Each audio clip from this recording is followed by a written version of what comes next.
Hey guys, in this video you'll be introduced with the deaths of Dany Targaryen, Cersei and Jaime Lannister, the Mountain and the Hound. Some of these are supported with leaked photos, some with teasers and trailer, while others are just theories and predictions of mine.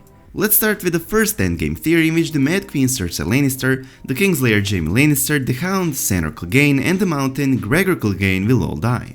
Here, Cersei will likely be killed in Season 8 Episode 5 by her younger twin brother Jaime Lannister, upon Jaime finds out she plans to burn the entire capital to the ground by using wildfire, including 1 million innocent people, as well as Jon, Dany and their armies, who will come there after the fall of Winterfell, and will be fighting the Night King and his army inside.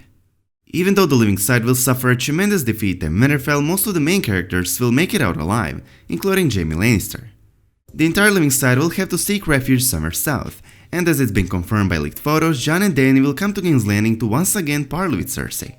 At the end of Season 7, Cersei's plan was to allow her enemies to exhaust themselves against the army of the dead, then have the Golden Company mop up the remnants of whoever is left in the north. However, the army of the dead is the one that will win the battle for the north. This is the moment Cersei will forge a new plan, which will in my opinion be Cersei allowing the entire living side to seek refuge at the capital, but she will also open the city gates for the army of the dead. Cersei's plan is basically to have all of them fight inside King's Landing, whereupon she would burn them all with wildfire that is hidden all over the capital and that way get rid of all her enemies. At the end, the Mad Queen will be far more notorious than the Mad King.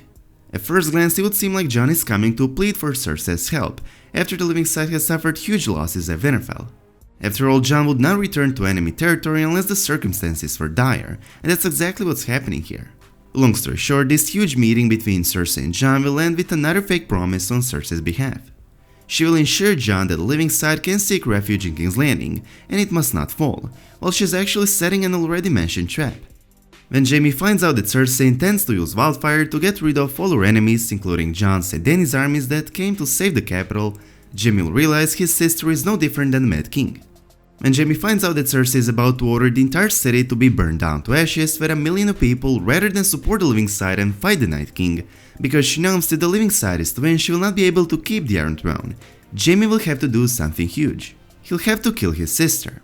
Jaime already sacrificed his honor once in order to save hundreds of thousands of innocent lives by killing the Mad King, and has ever since been called the Kingslayer. However, Cersei now intends to do the same. It's safe to say that Jaime is going to kill his sister once she gives an order to Qyburn to, as the Mad King used to say, burn them all, thereby truly earning the reputation of the Kingslayer, or in this case Queenslayer.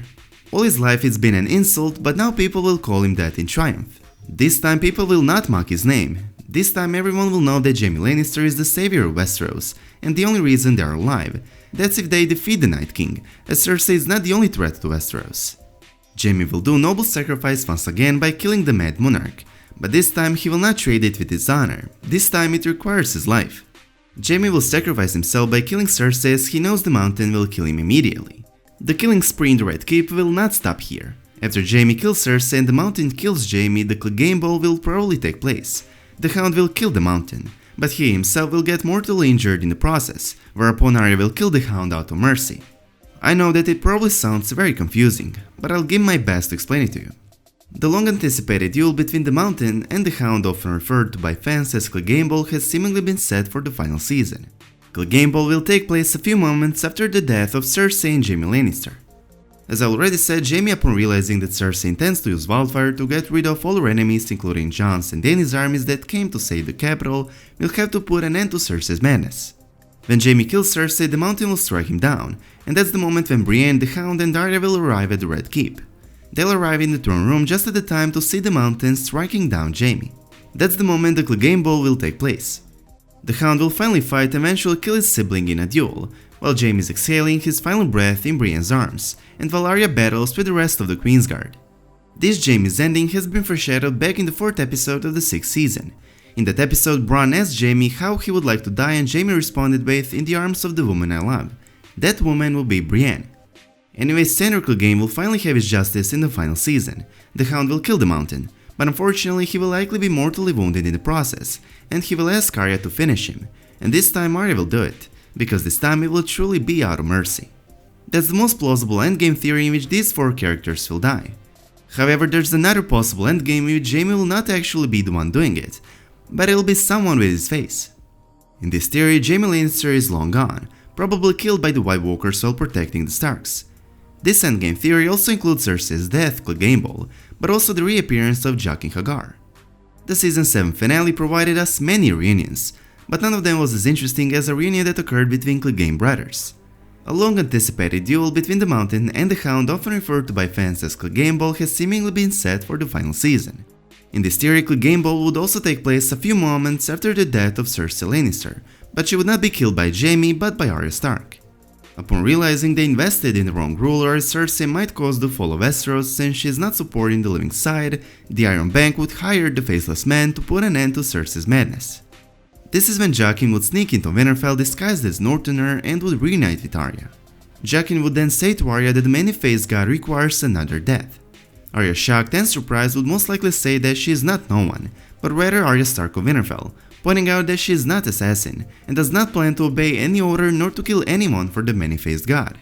Jaqen would then reveal the name of a person whose death is required, the Queen of the Seven Kingdoms, Cersei Lannister, who betrayed the living side and is conquering the Seven Kingdoms while the Great War rages.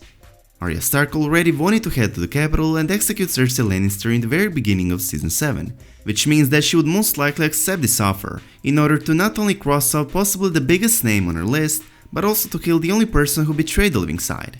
The Hound, who will in the very first episode of the final season arrive in Winterfell with everyone else, would decide to help Arya, since with the Mountain on her way, Arya will not be able to either kill Cersei or on the other hand survive upon killing Cersei. Once they sneak into the Red Keep, the two would go straight into Cersei's chambers. Arya, wearing Jaime's face, would kill Cersei, and just when the Mountain would draw his sword to kill Arya, Shadow Cleganebowl would take place. The Hound would fulfill his promise that he gave to the Mountain in Season 7 finale. It's not how it ends for you, brother. You know who's coming for you. You've always known. This theory might have even been confirmed by Maisie Williams, who plays Arya Stark. Williams teased Arya's fate in Season 8 by stating, "There's this split with Arya between trying to be who she wants to be, getting back to that naivete and innocence with her family, and her unfinished business." What this means is that Arya will stick with her family and fight for Winterfell against the Night King, but when Winterfell falls and when Arya learns of Cersei's yet another betrayal over her family, she'll have to say a temporary goodbye to her family and go on to finish her infamous list. Either way, Cersei and Jaime Lannister, as well as the Mountain and the Hound, will die in the final season, and it's going to be interesting which endgame will the showrunners choose. Now let's see how Dany's role in Game of Thrones might end. The most popular fan theory would definitely be Dany's sacrifice and death in order to end the Long Night. Both Jon and Dany are tied to the Azor Ahai prophecy, which includes a historic legend of a hero sacrificing his love in order to save the world from the Long Night. Melisandre already told Dany that she has a role to play in the prophecy, as does Jon Snow. Dany's role in the Long Night by this theory would be her taking a sword into her heart, as a sacrifice required to win the Great War.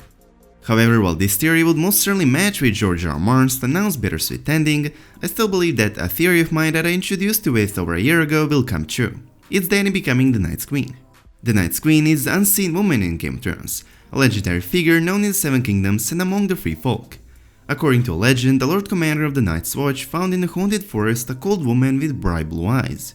He took her to the other side of the wall and declared himself as the Night's King. Their love and reign lasted for 13 years, whereupon the Free Folk rallied under the banner of a king beyond the wall and marched against the Night's King's seat, against the Night Fort, which resulted with the Night's King defeat with the aid of House Stark. Earlier in Game of Thrones, we learned that the leader of the White Walkers, the Night King, is able to create other White Walkers, but it seems that he can only create one if that human being is a pure-blooded incest-born. This means that the Night's King could turn Dany into one of them, since Dany is a pure-blooded incest-born daughter of King Aerys and Queen Rhaella Targaryen. The only way for the living side to end the Long Night is to either defeat them, which would be insanely hard, or to make a pact. This pact of ice and fire would include Dany. Have you ever wondered why is the Night King even coming south? Why was he preparing an army all those years with which he started marching south at the moment of Dany's arrival at Westeros? I was wondering about that ever since the 6th season ended, and I came to a conclusion that Dany's arrival at Westeros is the reason of the Night King's preparations, the reason of his march south, and is the reason of every single death that the Seven Kingdoms is going to confront. Dany could have won the throne as soon as she arrived at Westeros if she wanted to. As Jon stated, Dany did not take the throne yet only because many innocent people would have died if she had decided to storm King's Landing. She did not attack King's Landing because she did not want to cause death upon millions of innocent people, and she will not ever sit on the Iron Throne because she will decide to give up her life, so those people, including her child, could live.